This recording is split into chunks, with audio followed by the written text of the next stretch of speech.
Dan's right. It is bloody cold stood on the touchline watching the boys. But they do very well. Oliver nearly scores, but it bounces off the post. Charlie goes down when a big lad kicks him on the shin, but he gets up like a trooper and takes the free kick. But at full time it's still 0-0 and it starts to rain in the last 5 minutes, so we don't hang about. Back to Lisa's for a quick cuppa, and then I'm feeling a bit twitchy. I'm not sure why. I feel like I'm a bit in the way. So I say to Dan, has he got that multimeter? And he goes down to their cellar to have a look for it.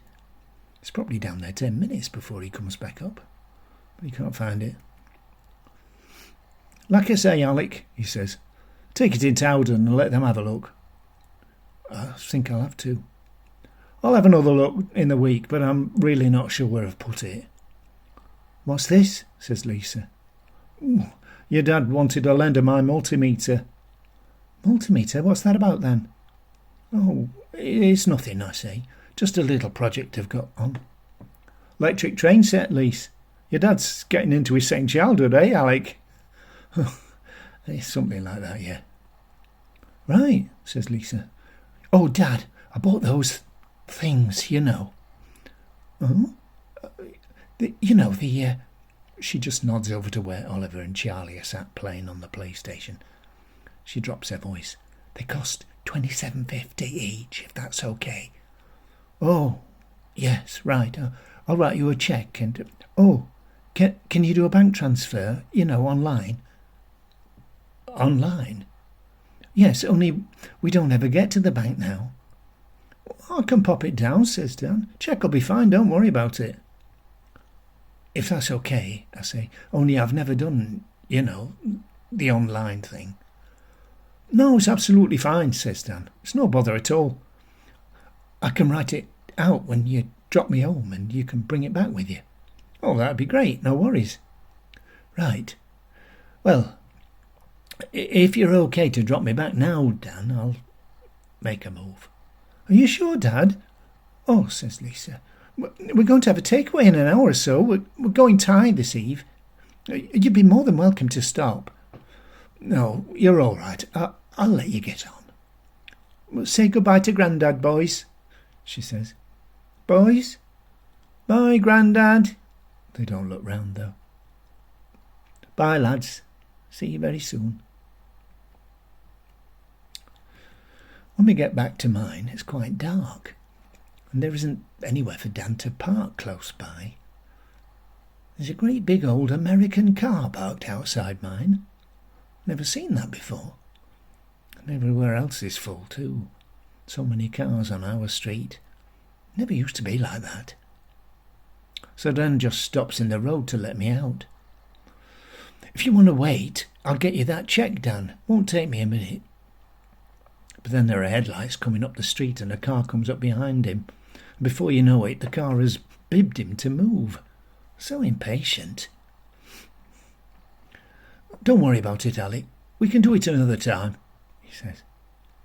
I could stick it in the post, I say. Well, I don't like to have something like that hanging over me. It's a lot of money. Whatever, he says. We'll sort it later. Gotta go. So I shut the car door and he pulls off. Then I realise the car that bibbed at him is then from number 53. It's her driving. They just stop in the road too. She pops the boot open from inside. They've been to the supermarket, it seems, because he gets out to unload the stuff, bags of it. I stand and watch for a moment. Evening, Alex, he says, as he's grabbing handles of the carriers. I say. Try to smile. Quite a lot of them. Special bottle carriers, I see. They must like a drink. Nothing wrong with that, I suppose. Something fizzy by the looks of it. Prosecco, I expect. Anyway, he's still unloading when another car comes up and has to stop, and it bibs at them. Keep your hair on, he says to the car. Won't be a moment, you can see what we're doing, can't you? Won't be a moment.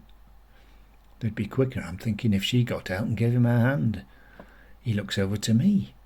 Here, Alex, you couldn't give me a hand, could you? Me? I can see he's still got a fair bit to gather. Can't your wife? Oh, but he doesn't hear me. To be honest, I dawdle a bit, so when I do go over there are only 2 bags left in the boot. I carry them up his path anyway. She drives off to park somewhere. Thanks, boss, he says. Parking's tricky along here, isn't it? No one told us that when we were buying, did they? Well, a lot of people have cars these days, I say. Back in the day, used to be only a handful of houses along here had cars. Now it's 3 to a house. That's a fancy one outside yours, isn't it? Is it yours? No, I don't drive anymore. Looks like a Chevy or something. Yeah, I don't know. Don't know it. Don't know who it belongs to. Gas guzzler, eh? Well, I suppose so. They don't do more than 15 to the gallon, them big old things. Shouldn't be allowed, really. Yes, well. Anyway, thanks for your help. Steph has done her back in, or else she'd have, Oh, dear. Have a good evening, he says. Thanks again. I can see she's walking back towards the house now, and I want to get home, so I head off across the road. She seems to be walking all right to me. Evening, I say to her just to be friendly. She doesn't say anything, though. As I get to my gate, I can see Glynis's telly is on in the front room.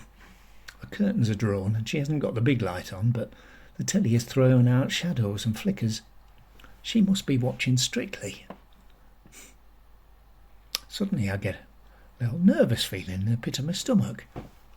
I know I said I might take the Battenberg round, but now I'm feeling like it's an odd thing to do. I feel a bit embarrassed. Well, I don't really want her to think I've gone to a lot of bother on her account, so I don't know anymore. I get into my kitchen and there's the Battenberg on the cake stand. Does look nice. Shame for it to be just me to eat it. Come on, Alec.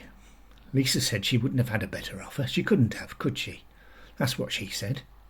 You'd like it if someone brought you around a little something, wouldn't you?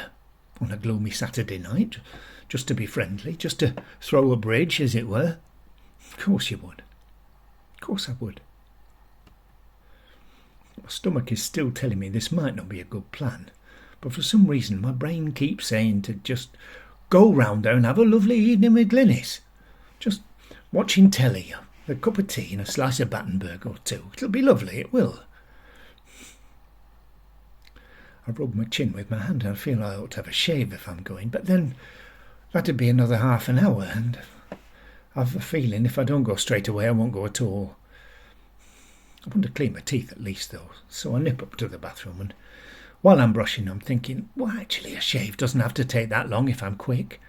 So I draw a basin of water and take my shirt off, and I do have a quick shave, and I don't manage to cut myself, so that's good. Got a little bottle of Old Spice in the bathroom cabinet somewhere, so I'll splash a little on that on my face too. Not too much. I don't want to smell like a Spanish bar or something. And I may as well wash under my arms while I've got my shirt off, so I do that, and it would be silly to put the same shirt back on that I've been wearing all day, now I've had a wash. So I'll go and find that new shirt Lisa bought me from Matalan with the toucans on it.